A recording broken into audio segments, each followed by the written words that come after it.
when he pops in, and we'll see. Got a couple of things to talk about. Um, so you had that track in one of the. Yeah.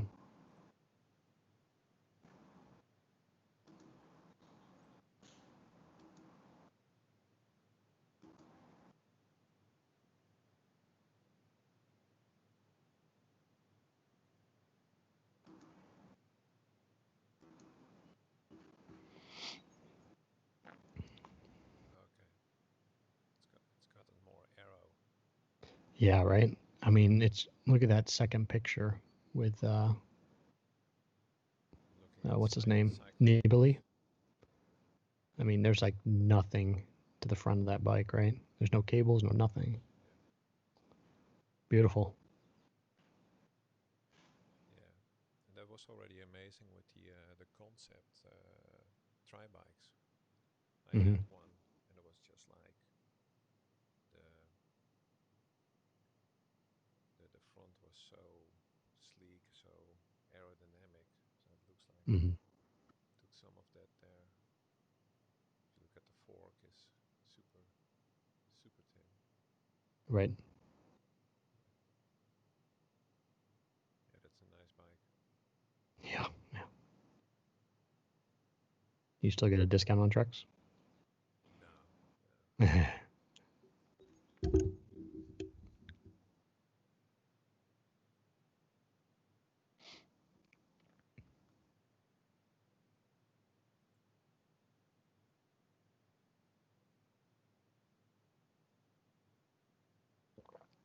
I don't hear the background music. You usually hear the jazz playing. Oh yeah.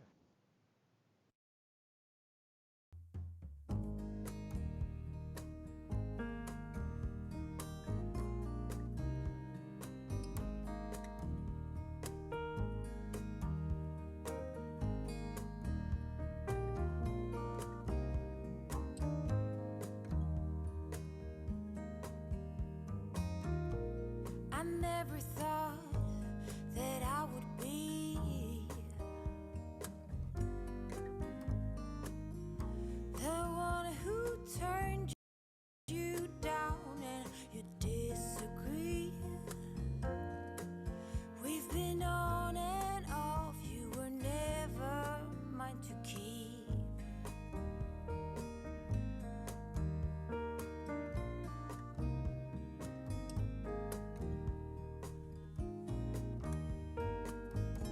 So many times that I have cried when you left me without even saying goodbye. I was longing for you to say you love me back. Yes, I fell in love with you and tried my best to make you love me. And now that you say you want me, oh, my answer's no.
never thought that I would be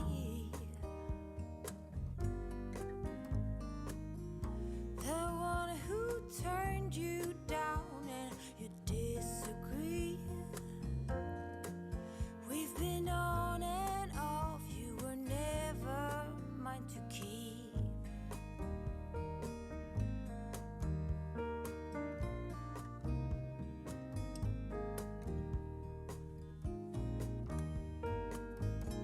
So many times that I have cried when you left me without even saying goodbye. I was longing for you to say you love me back. Yes, I fell in love with you and tried my best to make you love me. And now that you say you want me, oh, my answer's no.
Hey Jeff, good evening.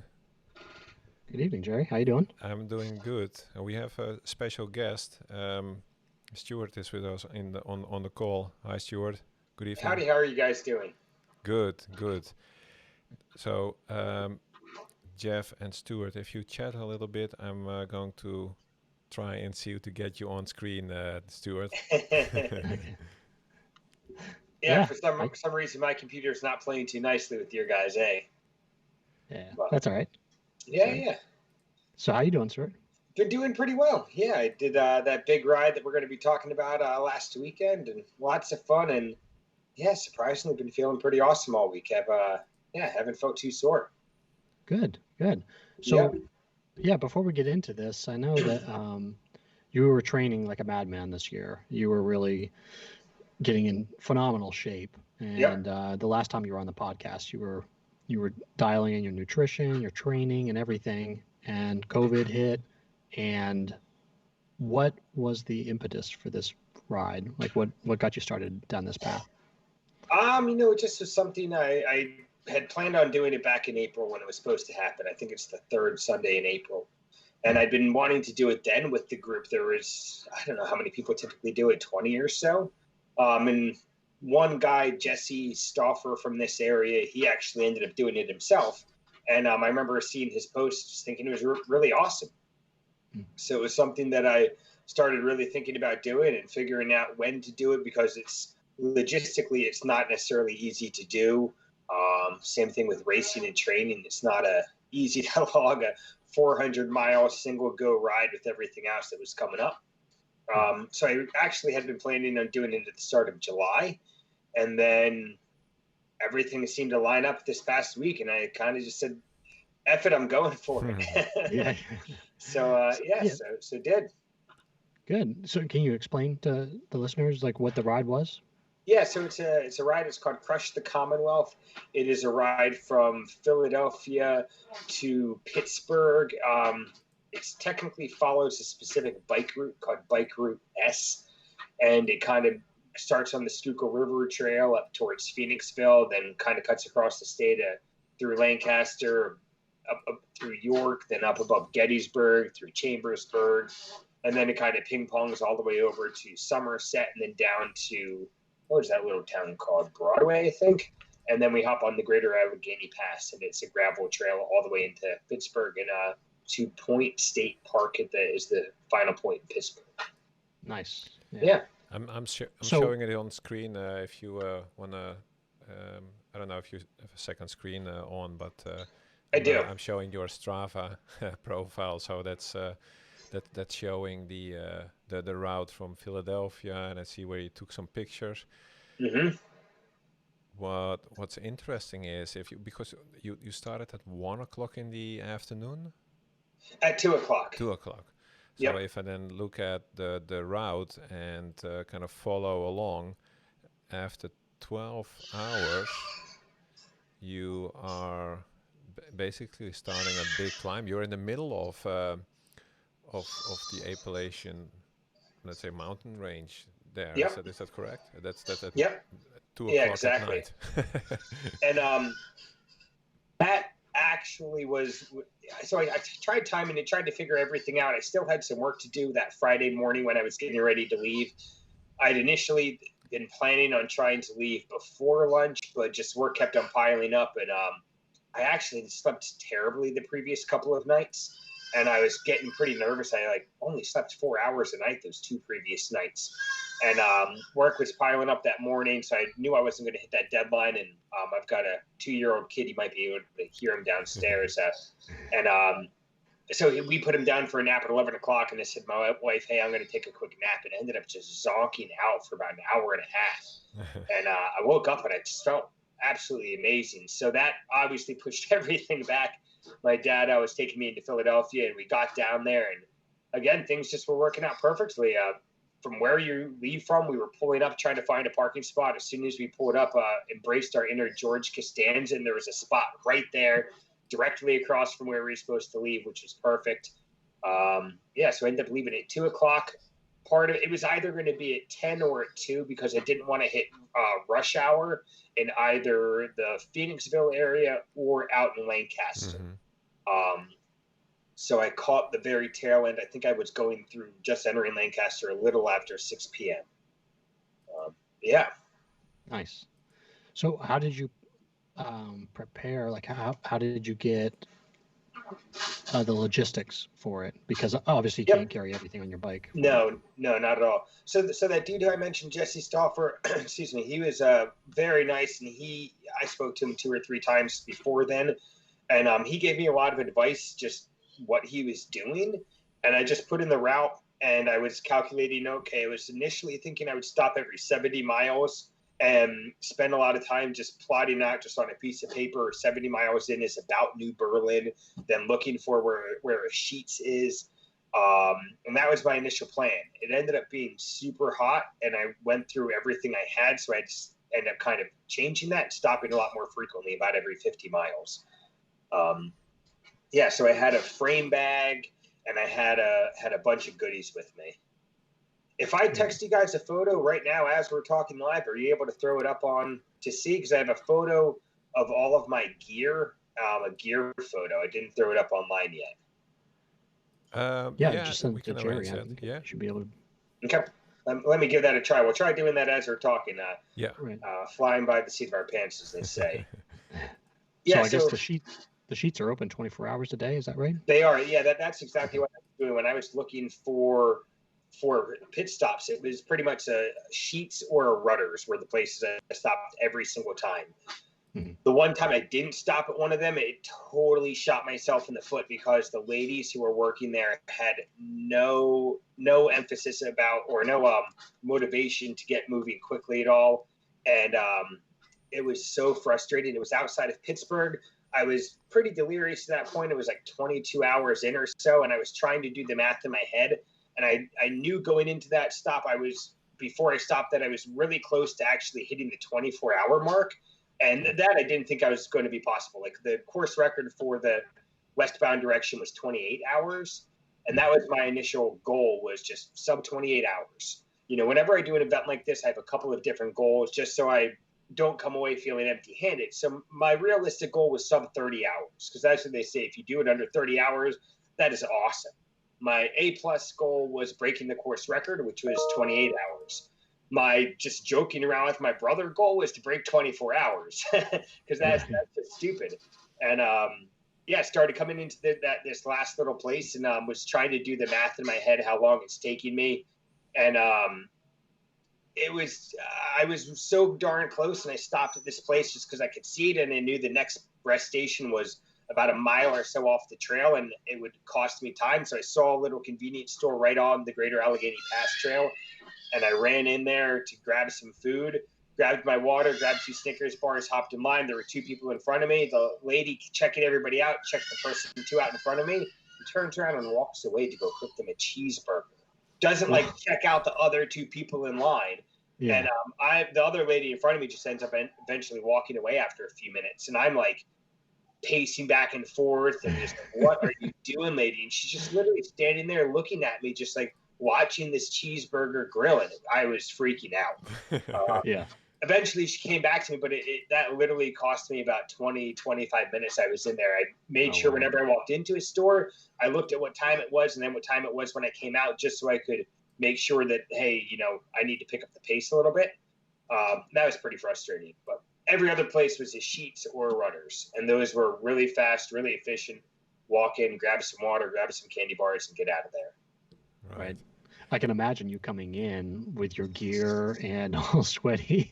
I mean, there's probably wow, this guy's on a mission.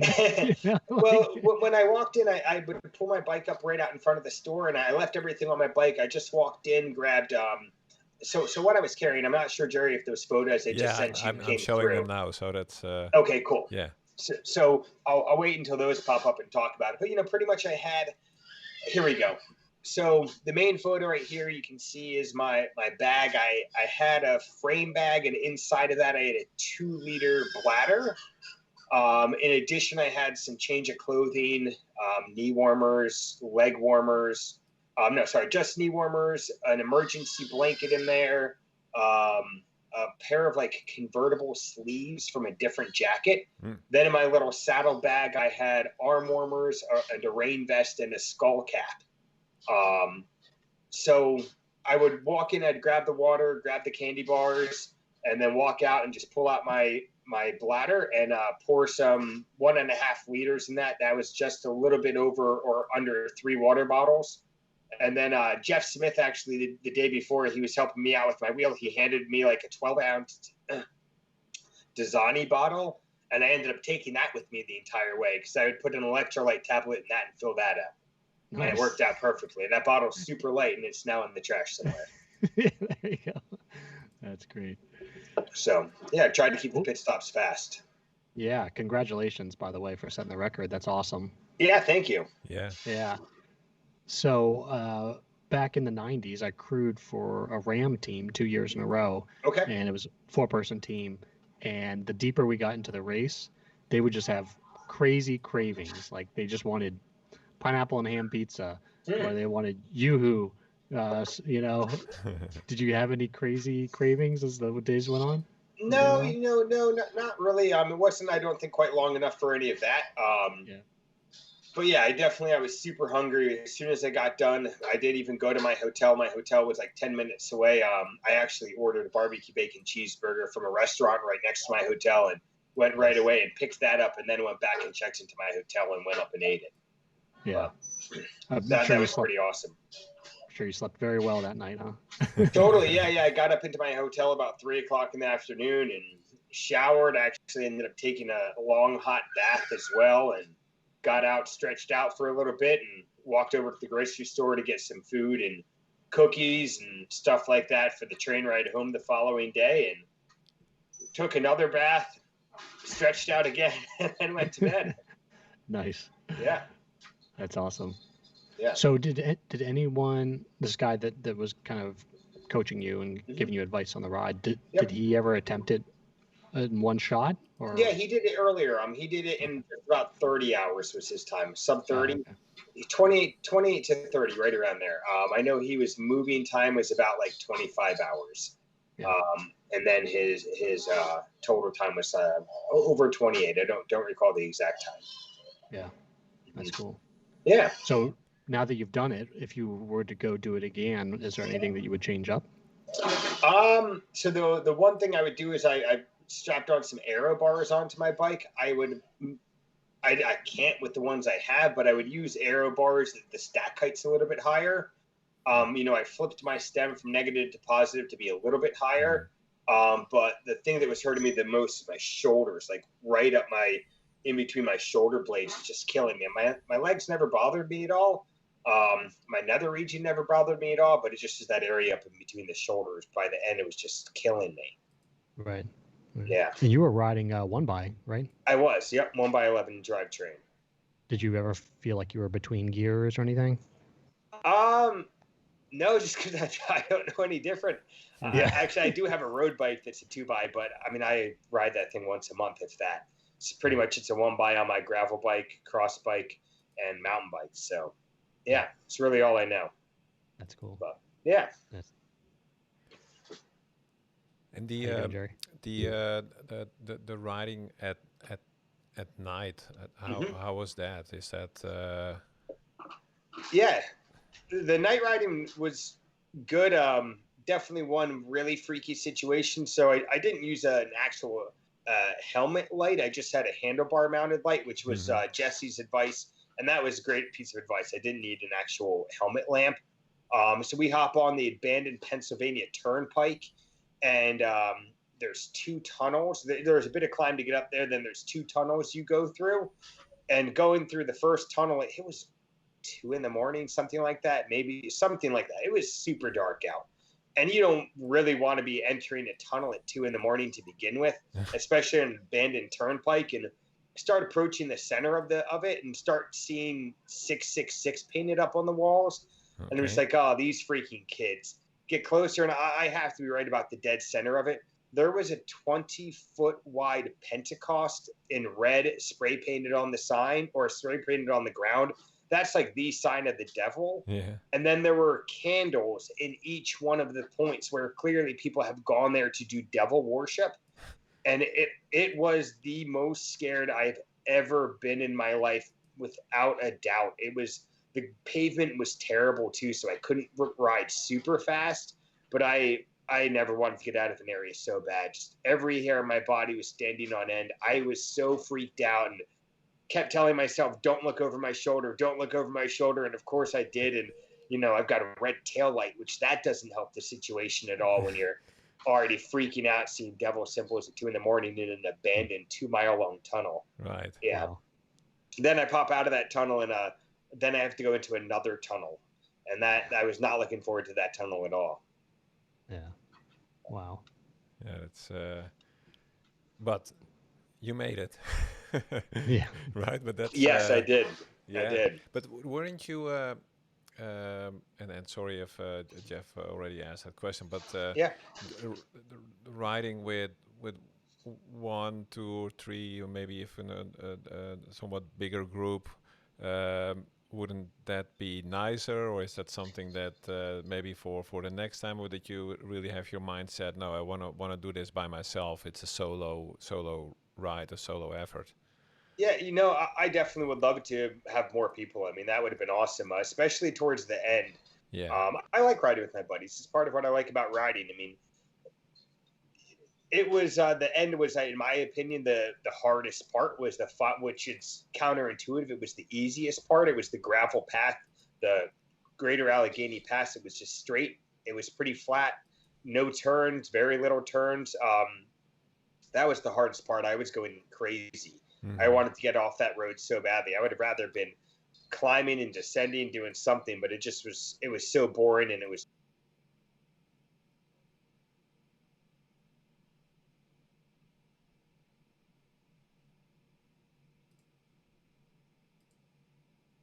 would have loved somebody else to talk to during that time period. Right. Definitely in the tunnel as well. I would have loved some company there too. So do you get tired? I mean, I imagine the endorphins are just flowing the whole time, but do you just get through an exhaustion point where you're like, I need no, not caffeine or really. something? I did take I had so what I brought with me like 15 Lara bars and 16 goo packets were things that I brought with me. Just because I know that I could eat those all day, and that would in theory be enough food to get me there without having to rely on outside food, which I got 4 Snickers bars in addition. The 8 of the goo packets had caffeine in them, and they were for kind of the nighttime. Mm-hmm. Not a lot of caffeine, and then I got 1 5-hour energy right before the sunset. When I stopped last house, I put in my warm clothing because it got pretty darn cold. It dropped down to the low 40s out there. So I got 1 5-hour energy as well. And, but yeah, I actually only yawned twice the entire time. Mm-hmm. The rest of the time, if I'm pedaling along, I'm doing pretty good.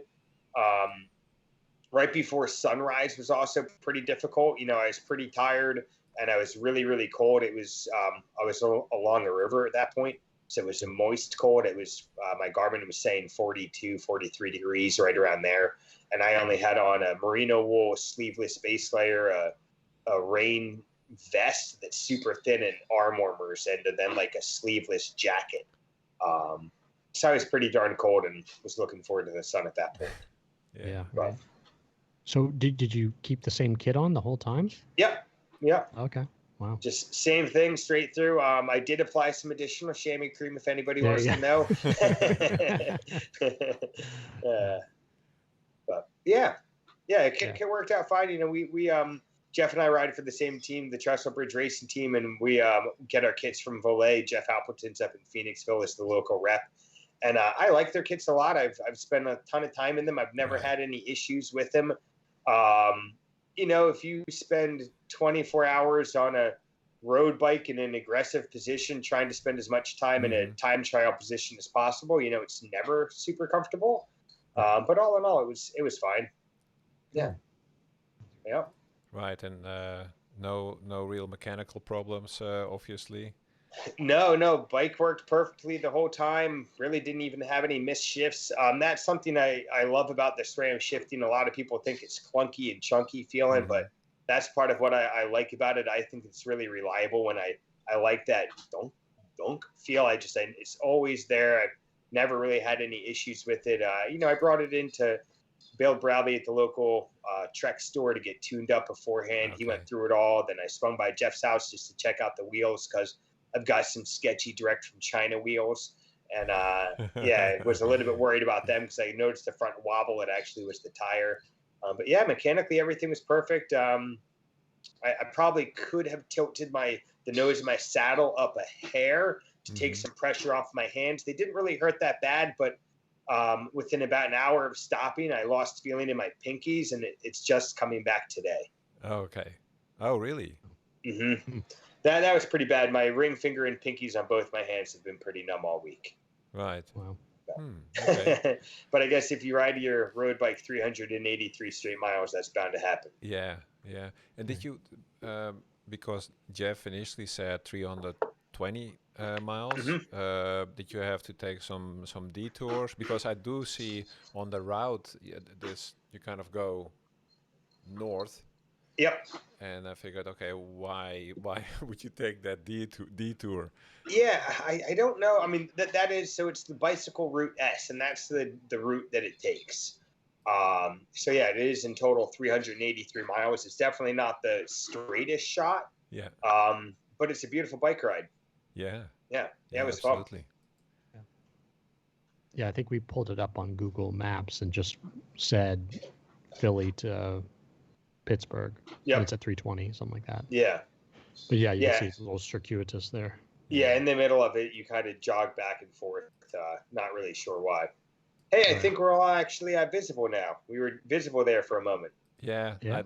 I've fumbled around a little bit, but so the technology was it must have been Skype. So I actually pulled your the Skype feed onto the screen. Normally, I do it differently, but that's fine. So no, and that's the on screen. What I have is the small, what I was referring to, like whoop, instead of going straight here. Obviously, the bike pads need to be available there.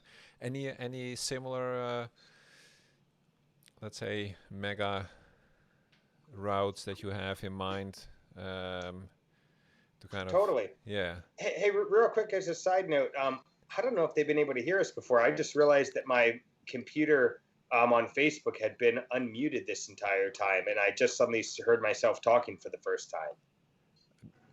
No, I think it's been fine. You're fine. Okay. Yeah, absolutely. Good deal. No, so no other big plans. There's one or two that I would love to do. I don't know if I'll be able to fit them in. There's the Trans Georgia, which is across Georgia. That's a mountain bike route. Right. That's something that I've thought about quite a bit. The Rockstar down in Virginia, that's one that I've had my eye on for a couple of years. I was planning on doing it a few years ago, but work was just too busy and I couldn't get out. I think for the year I'm pretty happy with that one. I've got a couple 100-mile mountain bike races lined up to do. Yeah. So now that we're allowed to start racing, I think June 11th is the first local mountain bike race. Kind of time to switch focus and start getting some speed. I have the endurance. Oh yeah, I was about to ask that. Don't have any speed. Yeah, so you have some base. That's that I do. Yeah, I was looking clear. at Training Peaks this morning after my ride. My Training Peaks number is up above 100. Yeah. And normally that's about where my peaks were, and I was pretty darn fatigued. My freshness today, I took a very easy week. Took 3 days off this week and only rode a little bit until today. Is in the positives, so I haven't had that before, so that's always a good sign. Oh, okay. Okay. Yeah. Nice. And anything? What was your TSS for the ride? Do you know? Let me pull that up. It wasn't as high as I thought it would have been because my heart rate never went super high. Where is that? It was 1,092. Wow. So I mean, still it's high. Yeah. But I've had some 100-milers where it's been, up around like 500 for like 7 hours or so. So I would have thought 24 would have been a little bit higher, but So I mean, that's still pretty darn high. Yeah. It's Yeah, I think I saw your suffer score was like 800 or something.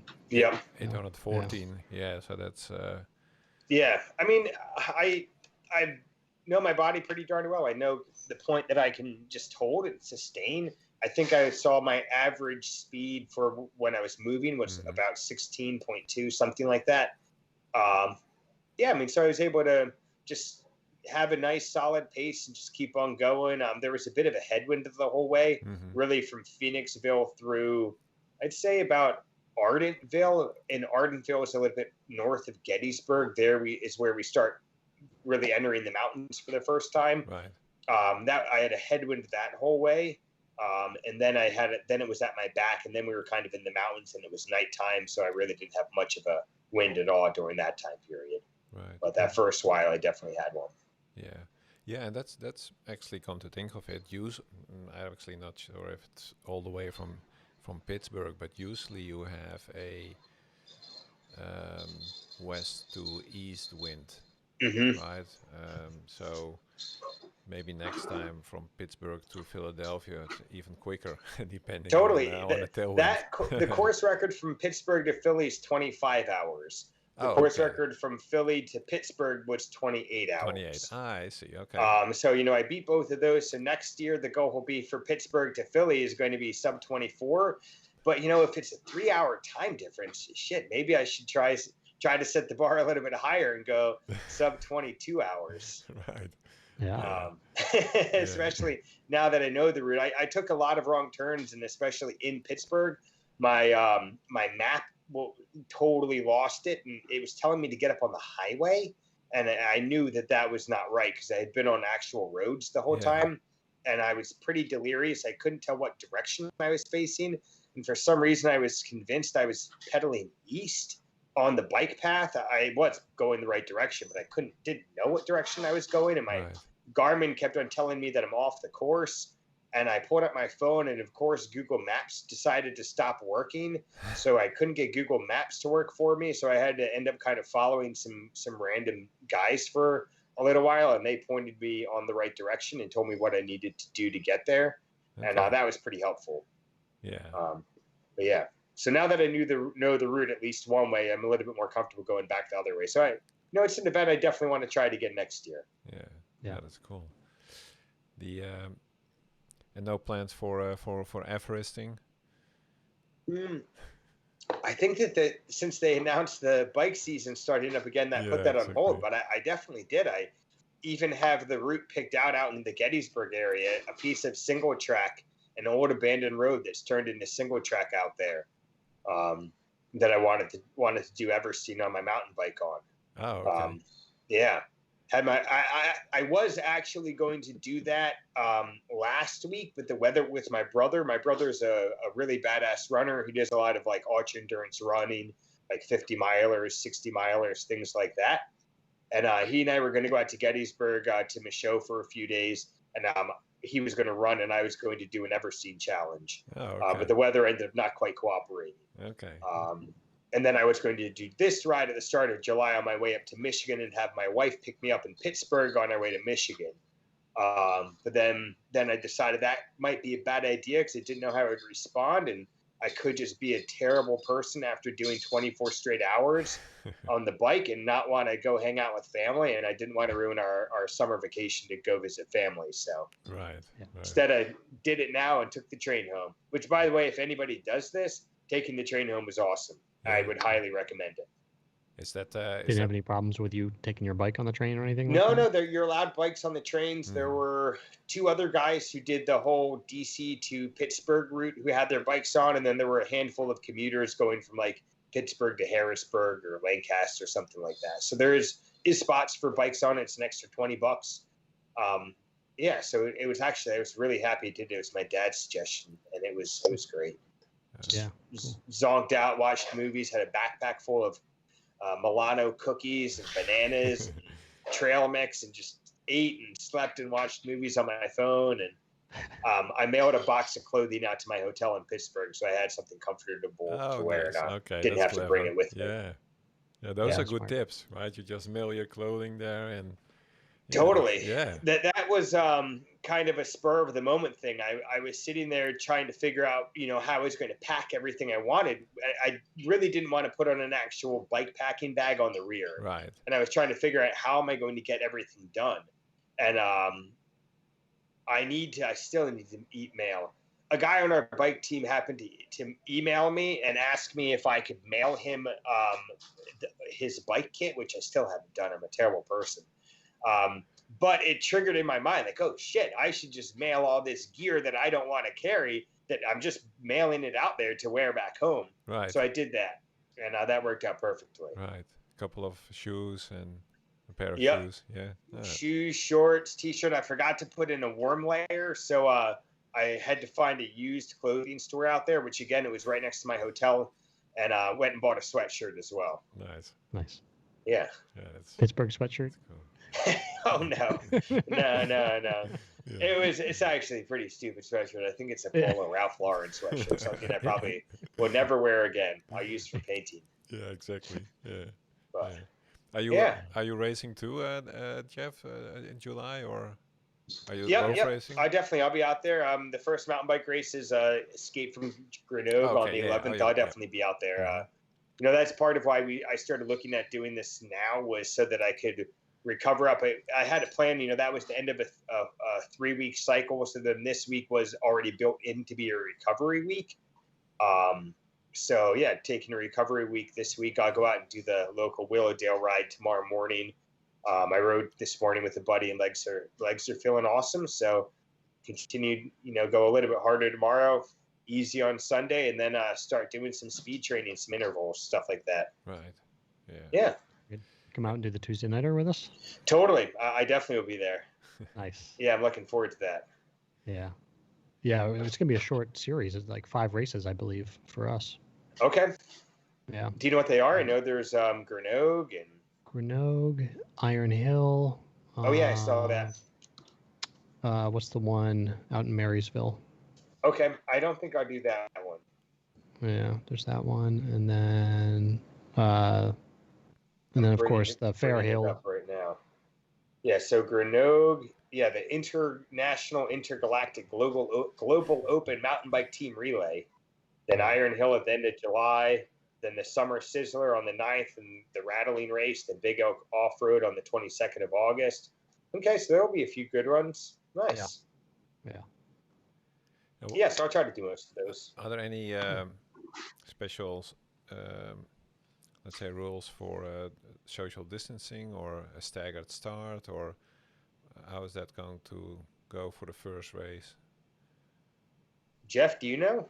Yes. Yeah. So what they're going to do is they'll have each category. I think there's 2 hours in between. So no spectators. You go up pre-reg only. So you get your plate. No more than 25 people per group. So if it's larger than that, then they'll have 2 waves. And they'll just find out the overall. So Geoff, are you telling me then I should stop listening to you and register for Grenoble right away before it sells out? Yeah, if you're planning, that's probably a good idea. Yeah. But they're going to allow each group to go together, though. Is that right?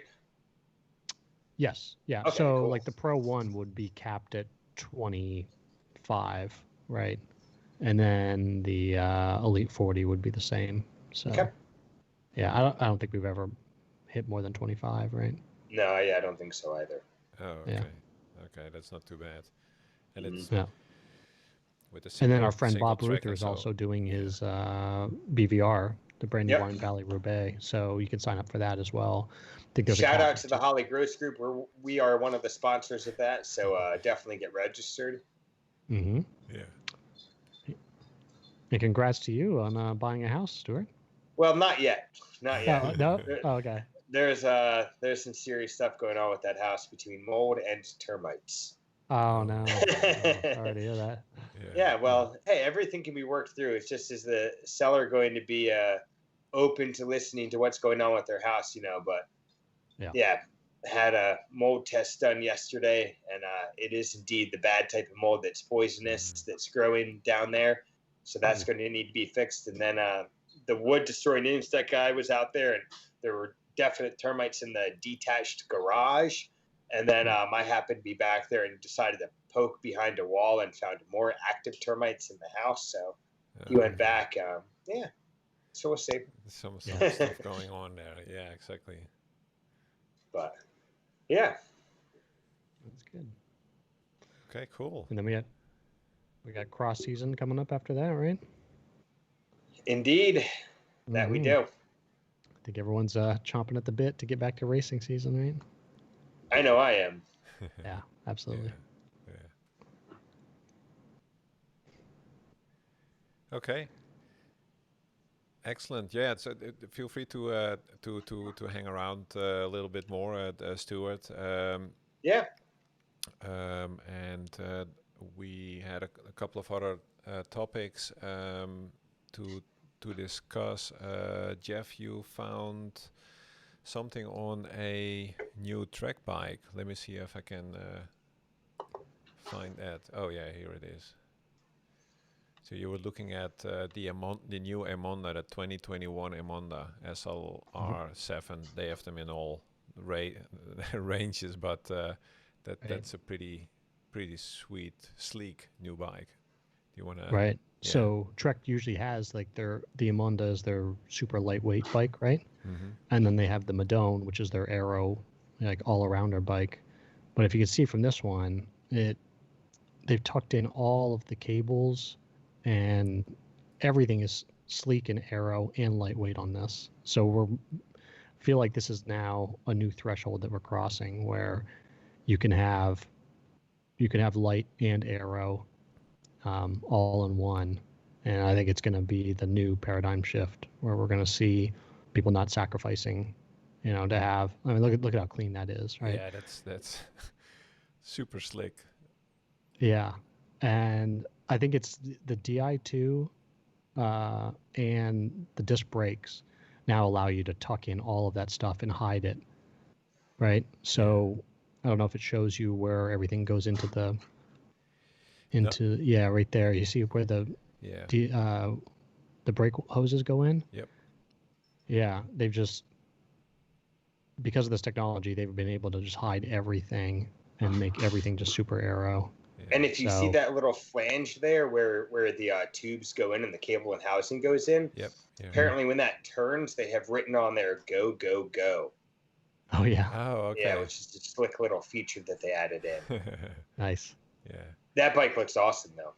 Right. So, I mean, if you look at the Specialized, they have their Tarmac, which is their super lightweight bike, and then they have what's their aero bike? I'm drawing a blank. Their Venge. Venge, right? But you pay a weight penalty for the Venge. Well, this is basically mixed both of those together, so you can have aero and light. Mm-hmm. So I think this is going to be the future. This is where everything's going to be going. Totally. I know Giant with their new TCR pretty much did the exact same thing and was claiming it's the fastest all-arounder bike on the market. I think the Emonda may have just one-upped him, though. Right. Yeah. This is actually the. So if you have another $12,000 lying around, mind you do have to buy the pedals. Totally. Well, you don't need that much. The local Trek stores actually do a trade-in program, so you can bring as many bikes as you want. They've had up to one guy traded in 6 different bikes, and then to be able to get one bike. Yeah. So you can do that. I'm actually thinking of trading in my current road bike. I have an older mountain bike down there. I have a frame that's in the process of getting warranted. And I have another hardtail mountain bike. I'm thinking of trading all 4 of those in to get one of those. They're badass bikes. Do they do the full custom on these ones? Do you know, Stuart? Yeah, they do. They do the Project One. I don't think every single model, but I think on the top ones they do. Yeah. Yeah. So and just a couple years ago, that Emonda, I mean, the seat stays were like pencil thin, right? Mm-hmm. I mean, I believe they even had a weight limit for it, right? Like you couldn't be more than like 180 pounds to ride. Totally. I think they still do. It's down towards the bottom. If you scroll down to the screen right above where it actually says the weight of the bike, below all the tech specs and everything, I think they mentioned it down there. Mm-hmm. Yeah, it's a pretty rad bike, though. And something neat on this one, too, it comes with that Quark, the 2x cork that's on there. Less than And our 15 friend Chuck pounds. has that. Yeah. And he was telling me that you can't change the chain rings on them. So you have to send in the whole crank, and they replace the chain rings and the power meter all at once. Huh. So I know, who was it that ran the Trek team for so long? Who was the bike line? Howard? Howard. Yeah, Howard had said years ago, he said, eventually bikes are going to become like laptops where users won't be able to work on their own bikes. You'll have to send it in to the factory to have stuff done. Not too And far off. I know. And I think we're approaching that, especially. Totally. I mean, Really. my shock on my Specialized is shot. And I was chatting with Ed up at Twisted Cog today, and he's like, I think that when you buy one of these bikes, you should pay another $200, and they should sell you 2 of the shocks because they're not something you can service. It's been out for almost a month now. Right. And Cannondales were the same way, right? With their lefty, they were notorious for always breaking, and I think everyone that races the Cannondales has an extra fork, just so they can have one in the shop and then one working. Yeah. Totally. Exactly. That's frustrating. Yeah, but this is a beautiful bike. It's Yeah, part of what they did with that new Amanda as well is Trek came up with a whole new carbon layup as well. It's their 800 level carbon. Before they only had up to like a 700 level. But this is supposed to be a different layup pattern, so it's supposed to be 30% stiffer and lighter. And as you can tell, I've been geeking out pretty hard about this bike. and I think it says somewhere it's 700 grams, the frame only. Damn. That's crazy. Yeah, it's lightest ever. Yeah, 800 SLR. Yeah, I mean, they really went back to the drawing board. The fork is all new. It's a new design, and yeah. And this is a disc bike too, which is great. Yeah, I don't think they're doing a rim brake version of this now. Right. And I mean, it wasn't that long ago that the Pro Tour guys were complaining about disc brakes. They didn't want to ride them, right? They were like, spinning razors of death. And now it's I think the public said, shut up and ride the bikes. But, I mean, 800 gram disc aero bike, like 2 years, you'd be like, that's not possible. Yeah, it is. And it's a pretty sweet bike. It's the only downside is I think they claim you can only fit up to a 28C tire in there. I'm sure you can fit a 30, but I know that like the giant TCR, they say a 32 is what it can fit. Yeah. Right. Yeah, but this I is don't not, think any of the Pro Tour guys are riding anything bigger than a 25, right? No, I think Saga rides a 28 pretty regularly. Oh, really? Okay. Yeah. There were definitely, at least in Roubaix and things like that. Yeah, it'll be interesting to see how many teams do tubeless. It's definitely the way of the future, but they're slow to change in the Pro Tour, right? Totally. Yeah. Well. Yeah, it's they need to have the dependency, and then I don't know. Tubeless has been around for a while, but not in not on road racing, I guess, right? Where you have to do a Grand Tour 3 weeks long, the extremist speeds and efforts and what have you. How is it going to hold? And there will be one team that says, okay, let's do it. Probably with a sponsor, and then if that works out, it's probably going to work. Yeah. What was that team? I think 2 or 3 years ago in the Tour de France, they kept on having issues with their bikes, and it was a fairly new brand. The brand itself wasn't that old, but they were new in the Tour de France, and they kept on having these issues. Was it Felt or I don't know? Was it 3T with that one by drivetrain? Yeah, 3T, I believe so. Yeah. There was a brand like that. It's Yeah, that frame flexed so much that the chain would actually pop off the one by ring. So they'd be sprinting, and they would just all of a sudden chain was off. Man. Yeah, that's nasty. Yeah. Yeah, not a good way to go. No. But I think even Garmin back with the felt bikes, I think they had a lot of problems, right? There's some videos of Yeah, the guy David Miller throwing his bike, throwing his right, bike breaking chains, multiple and times. Yeah, Mhm. yeah. I think it was in my the one was felt with Garmin back then. That's yeah, and that's devastating for a brand. oh yeah, They recovered, but if you see a pro throwing a bike because he's Oh, totally. so pissed Oh, off, yeah. that's like, yeah, Well, That's wasn't it Bach Malama like 2 years ago or so, where he was at leading a race and SRAM just died on him, and there was a audio clip of him just cursing out SRAM like "effing SRAM, you effing piece of effing f bleep bleep," and SRAM was like, "Nope," he was saying "you stuff, not SRAM." yeah. Something yeah. like that. yeah, yeah. This actually, and I didn't have time to pull it up, but there are quite a number of pro riders moving teams. So you have young guys moving from Jumbo Visma to Ineos, and Dutch guy, a really good rider, and many Do you know people. who's doing that? I can look it up. It's Yeah. um, and then the word is still getting stronger that Froome is going to the Israeli team. Okay. Yeah, Yeah. Is that confirmed now? not confirmed We yet. don't- yet, It's no. not confirmed. I fact, was reading about that today as well. Yeah. So what you were saying about bad for the brand, what do you think about Lachlan Morton taking the Everest record, and then they went back and looked at the data and found out that his Garmin was not accurate. He apparently even checked with Strava before he did it. Yeah. And like he checked to make sure that the segment was real. Yeah. He's the coolest dude in the pro peloton. So I don't know if you saw his response. Like, well, it looks like I'm going to have to go do this again. Yeah.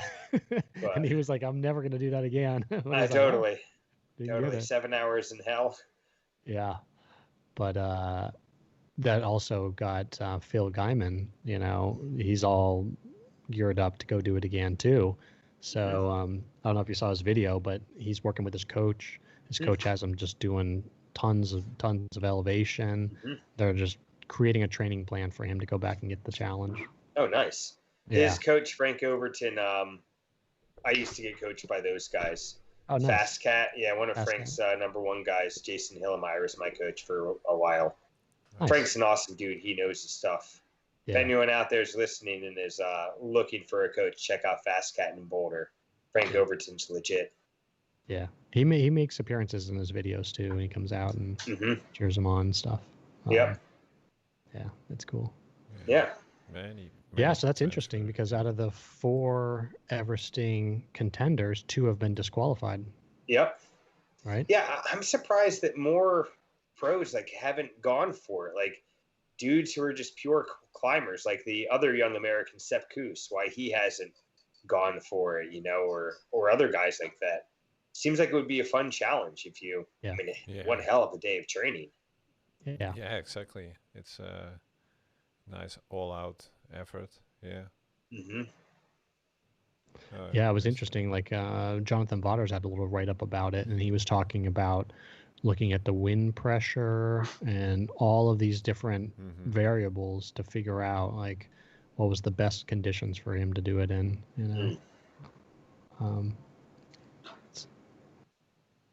Apparently, he with Lachlan as well. He wasn't planning on doing it that day, but it was at a barbecue the night before.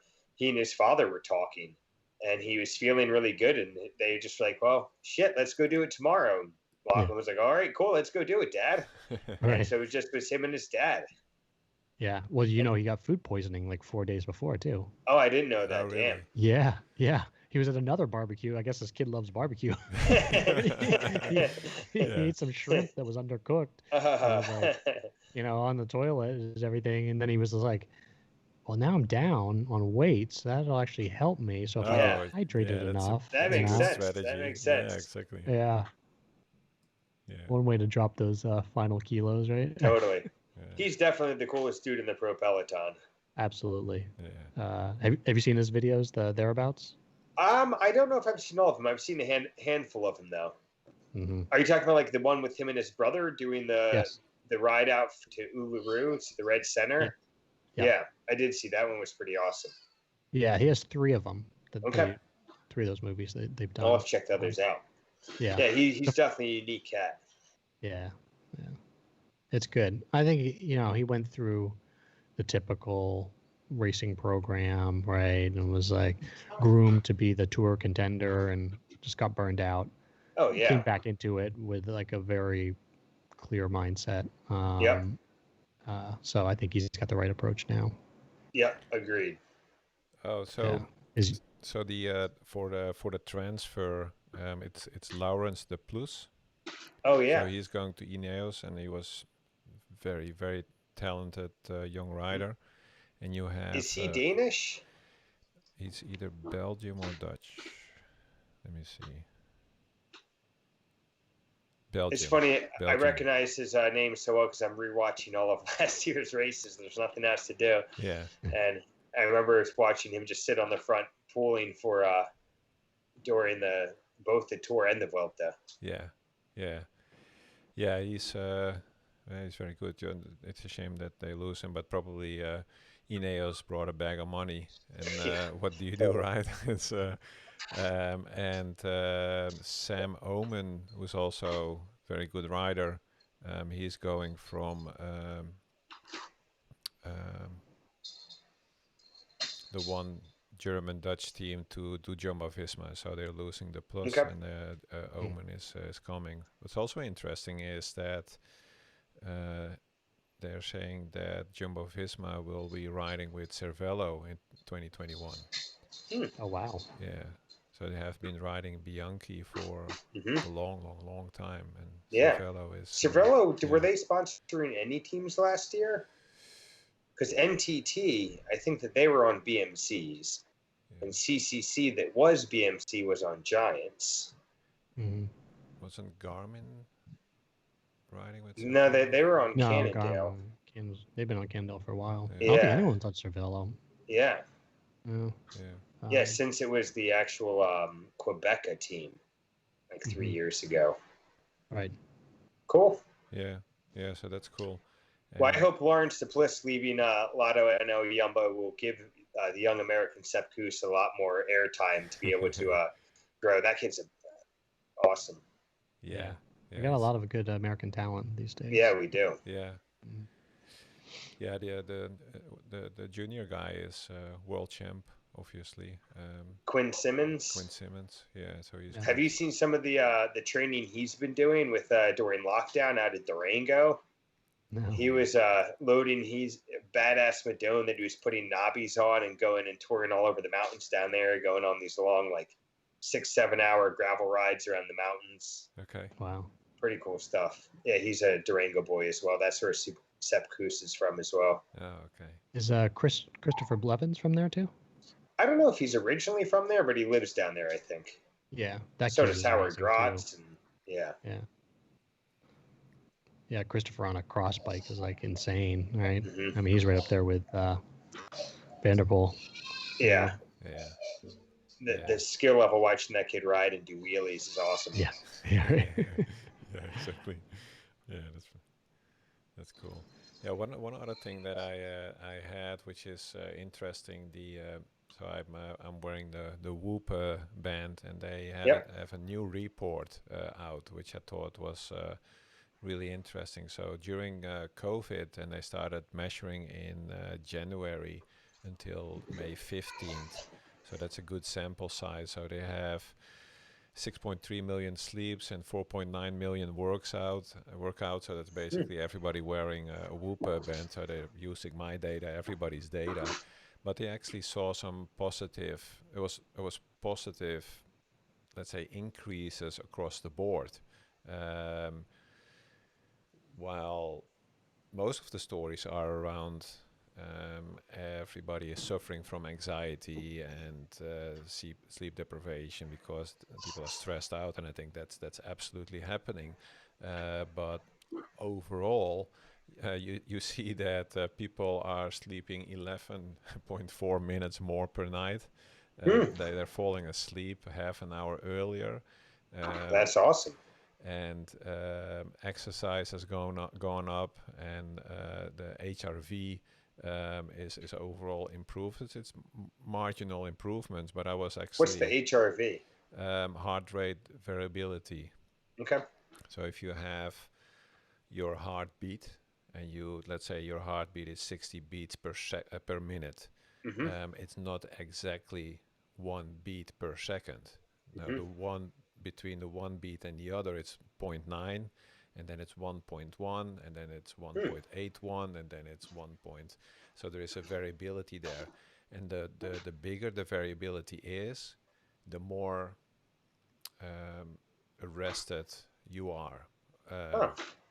So the higher that is, the better recovered you are for your next ride or race or what have you. And your Whoop measures all of that? That's pretty awesome. Yeah. It's I'm still going to do a review on it, but it's super interesting. It measures so much more together with your sleep and your REM phase and your deep sleep and your light sleep, and it measures your respiratory rate and a couple of other things, and that all combined gives you a recovery score. It's very interesting. Very cool. Because I did a couple of long rides. I did a race on Swift. I really was tiring myself out, and my recovery was kept in the 95%, and I was thinking, at some point there is going to be a dip, and I think I found it, because I'm intrigued by it. So as soon as I do a rest day, I don't do anything, then the next recovery date is in the deep red. It just plummets. Yeah. So you're kind of maintaining a certain, I don't know, state of mind, or in your physique, in your recovery, and then when you stop exercising, it plummets, but then it shoots up again because your body is actually recovering. Yeah. So that's I want to figure it out. I want to figure out why that is.